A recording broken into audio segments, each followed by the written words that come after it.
Yo, yo, yo, what is going on, COD Familia? It is your boy BN, aka Mr. Kingdom Builder, and today I wanted to go over a special topic in my heart, which is, and most topics are pretty special, but I wanted to touch on what I think Call of Dragons brings to the genre of Kingdom Builders on being a free-to-play friendly game, and then how free-to-play friendly is it versus others.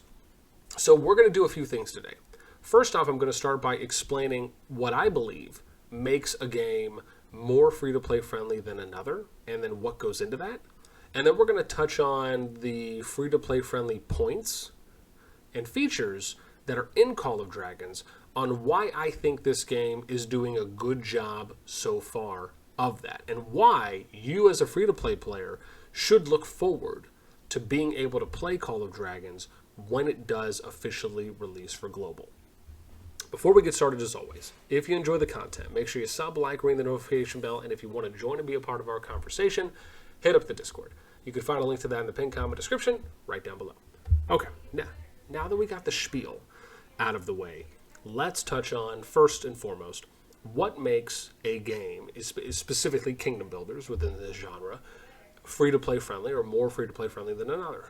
For me, I like to simplify it. I think it can really be broken down to how much content is in a game to where a free-to-play player can spend a exorbitant amount of time in order to try and achieve near, if not the same level of progression, resources accumulated from events and or other to meet the same amount of financial investment with their time investment that another player is meeting. Now, this doesn't necessarily mean that I think, someone who puts in 16 hours a day playing every single day for a month straight is going to be able to compete with someone who spends 20 grand or 10 grand a month or 5 grand a month. I'm not necessarily saying that. But if we're looking at something like a light to medium spender, right, if you consider that maybe somewhere between, 500 and 2,000 or 2,500 bucks a month, right, as an example, why shouldn't a free-to-play player be able to maybe keep up with someone who would spend, 500 to 1,000 bucks a month, right? Why is that unrealistic if you have someone, as an example, usually if you are spending money, and that's the asterisk here, usually on average, you are typically not able to put in as much time playing as someone who is a free-to-play player, on average, again, to hammer this home. So you may consider, if I'm able to put in, let's just say someone's able to put in 10 to 12 hours a day playing, but there's not enough content for that. Well, that kind of limits what any player would be able to get out of a game. But let's say that the game itself puts in enough content every day for someone who could play 16 hours a day. If you want my opinion, I really believe that's what every game should strive for, right? You need to be able to put in, if not you want to argue 24/7 content across a period, but at least enough content per day to where someone who logs in at any point during that day could grind for 16 hours worth of content, meaning that's 16 hours worth of progression, worth of rewards. This is not something that the average player nor the average spender is going to be able to do. But someone who's the average free-to-play grinder could have a chance of doing that if they have the time. Or I should say maybe lower than, probably shouldn't say average, maybe I should say like the 1%, right? Because it's not as though, you're going to have a bunch of people, hundreds of thousands of people that are going to be able to put in 16 hours a day. But because the game is giving you enough content to engage in that amount of time, it's also giving those players the opportunity to get that amount of rewards and that level of progression that they can accumulate each day across that month span. So to me, it makes sense on if you can participate and invest that amount of time, you should be able to keep up with someone who's spending $500, $1,000 a month, maybe a little bit more. That, to me, is realistic, right? Where you are able, because you're investing all this time in all these events and you're competing and you're maxing out the rewards and someone else is coming in and spending some money, but they're only able to be on for a few hours, if that. right? Why shouldn't the game offer you enough, right? It's not like every single player that plays is going to be hitting that. This is going to be, the 1% on the free-to-play just as much as the 1% on the kind of pay-to-win side, right, or the spending side. So that's my view on what I think really makes a game free-to-play friendly, at least in one area. I do think there's a couple other facets. For example, how much can a free-to-play player engage when it comes to arguably one of the most important parts of a game, of these types of games, which is the PvP aspect, right? And that's all of it, right? From how can you keep up, to how do you train, to how are you leveling on balance, to, right, how effective can you be when you're actually out there in the field. And so those are some of the things we're going to be touching on today. With that being said, now let's dive into what I think the kind of standout big points are here. Number one, I want to talk about the stamina system. So I think the stamina system itself is really important. I'm going to give you an example of this where I think I have to go and find here we go. Let's see if we could find someone who just has a random castle somewhere that I can click on. Cool, here we go. So I'm going to click on this player. And then we're going to click on our Legion or /March. And you're going to see it takes 10 stamina to use. If I click on the bubble, you'll see it says the first time a hero attacks another Lord's Legion, garrison's a building, or launches or joins a rallied army after leaving your city, this will cost 10 stamina, right? This is just for leaving the city. Destroying enemy buildings will also gradually consume stamina. Stamina will recover over time. When a hero has less than 10 stamina left, they cannot leave the city. So the idea here is that you'll lose stamina for each time your march leaves your city, right? The idea is like, let's say you're in an open war PvP scenario. You leave the city, your march goes out, it dies, it comes back, you refresh, you send it back out. Right now you've used 20 stamina, right? That's kind of the idea because, your march probably isn't going to last forever. And so I like this because I think it limits some of the PvP usage more on the kind of mid to heavy spender side where they can't just go out there and just PvP all day long and wreak havoc. They can still PvP a good amount because remember, each hero gets to use their stamina. So they have plenty, right, of legions they'll be able to use, plenty of variations. And of course, this will happen over a period of time as they add more heroes into the game as well. So even though this is kind of a hardish cap, I actually view it more as a soft cap. I think it's kind of a nice happy medium. And so it allows for you to not feel as though from the free-to-play side or the average player side that, that you're just not going to have, a whale, so to speak, or someone who's a rogue player that's just going to be able to wreak havoc just all the time, right, where it's kind of a free-for-all or free reign. So I like this in that. The next one here I want to touch on is bundles.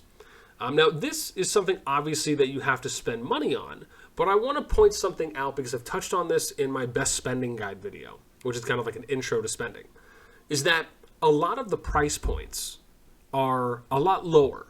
And even though we are talking free to play in the context of you literally do not spend anything, even if you were, this is just my asterisk point, if you are to spend some money, I did a guide where you could spend 20 or 30 bucks and even if you only ever did it one time and you never spent anything else, you would still get amazing value for having spent just that amount of money.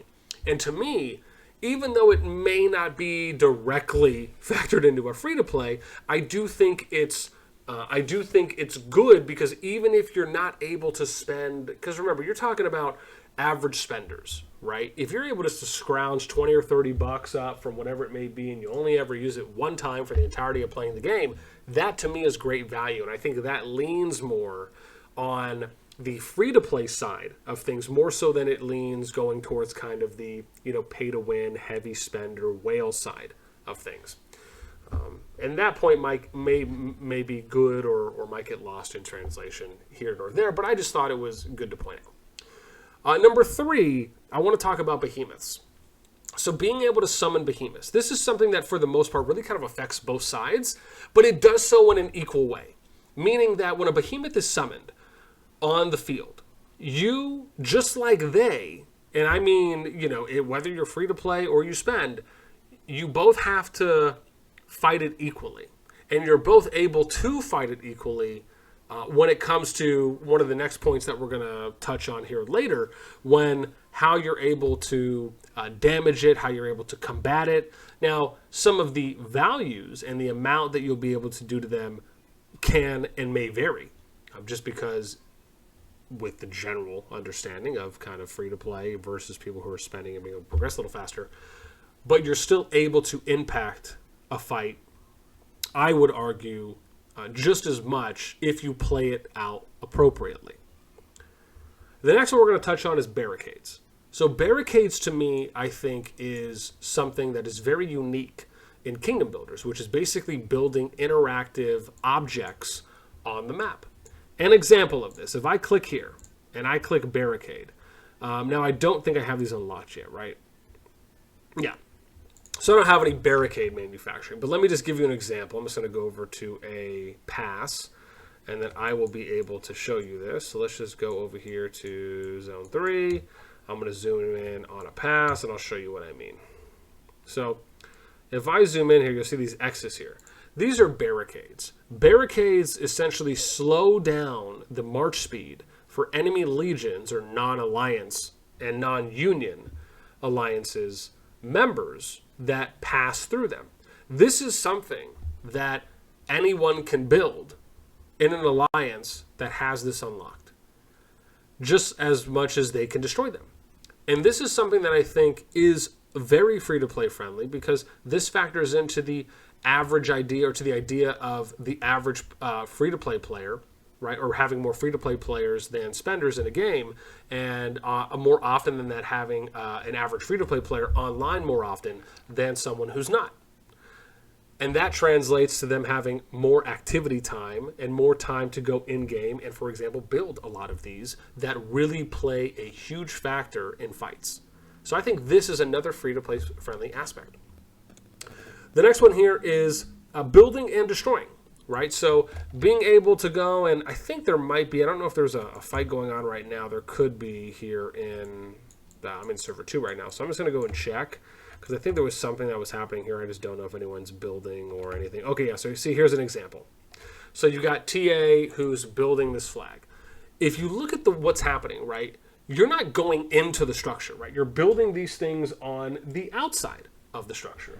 So the example here is that as a free-to-play, you have the ability to impact, and essentially, if you had some ranged units here, you could just go over and start attacking at the farthest distance, and then do it one by one. And if they don't change their direction or their target, right, you're just kind of getting free kills, just as much as you can factor and build these and then be able to disengage from the fight a lot easier as well. So, and that kind of goes into everyone, but it is something that a free-to-play can do. And I like that ability with how this mechanic is set up, because I do think it leans into being free-to-play friendly. Then we get into the next big one here, and I'm going to hang out here for a sec because this point is still consistent, is let's talk about ranged combat. Ranged combat, I think, is really important, because as you've seen in some of the videos I've shown off, with ranged combat, you're able to actually kite. You're able to hit people from a distance, whether that's with your artifacts or your normal attack damage, your active skills. These are things that allow for a free-to-play player to contribute more to a fight, because you're able to actually do damage from a distance, right? And arguably, if you're in good position, take less damage than what you're outputting. When you're fighting in your ranged capacity, this is something that as a free-to-play, you are able and have the ability to contribute a lot more than you may think when you compare what you can do in Call of Dragons versus other titles that are in the same genre. And so I think ranged combat for me is probably the biggest area that a free-to-play player can impact, along with what we've already discussed and what we will be discussing. So yeah, that to me I think is great. I think it's something that is a big turn-on for how much a free-to-play player can enjoy playing Call of Dragons.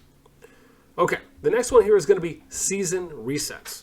I think season resets is really important, because if you're doing a season reset, or I should say when the season resets arise, and I'm going to go here so I can show you this, is that when the season goes through any of its resets, you will have certain things that are being refreshed. Your hero level, your tactics manuals, your CP items, artifact levels, arc and dust, policies, prestige, merits, legion medical supplies, and others. These are things that as a free-to-play, you have the ability for when you go into that next season, whether it's merge servers or not, you are able to then restart from scratch, which means that on average, there's probably a good chance that you would be able to outlive some of the other players who may not be as active. Or if your activity level is consistent throughout seasons, you have an opportunity to, therefore, as seasons continue, be able to get closer and closer and closer to a point where you'll be able to compete more with those that spend.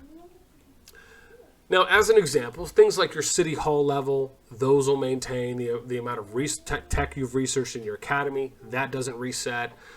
Your VIP level doesn't reset. A few other areas. And so as you keep playing season to season, you will eventually get closer to maxing these things out. And when you do, it will make you re-leveling in additional seasons or further seasons that much easier.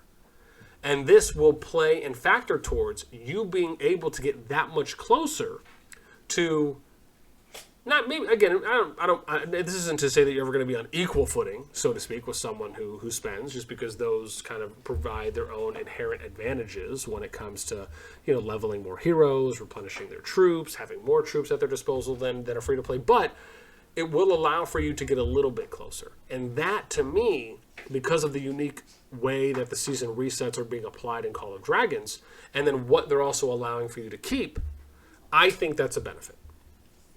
Okay. Then we'll get to being able to unlock and have a second research queue.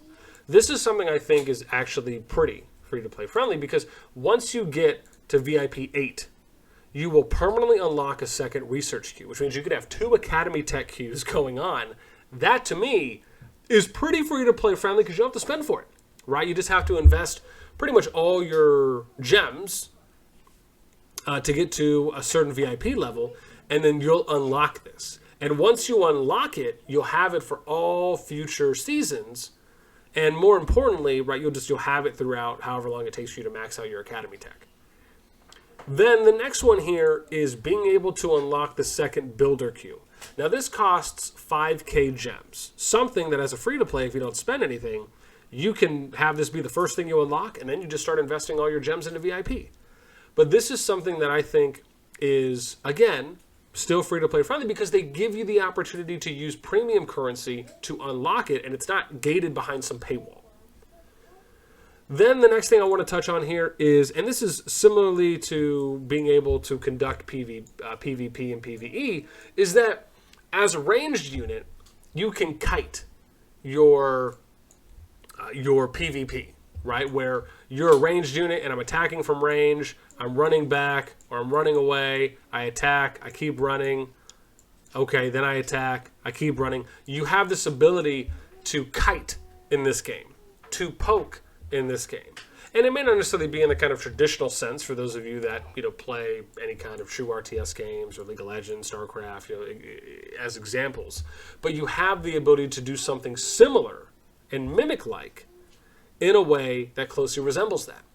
And that, as a free-to-play, like we were talking about with the range PvP, gives you another layer, another element of how you can be utilized in these types of games. And that's something I think is free-to-play friendly.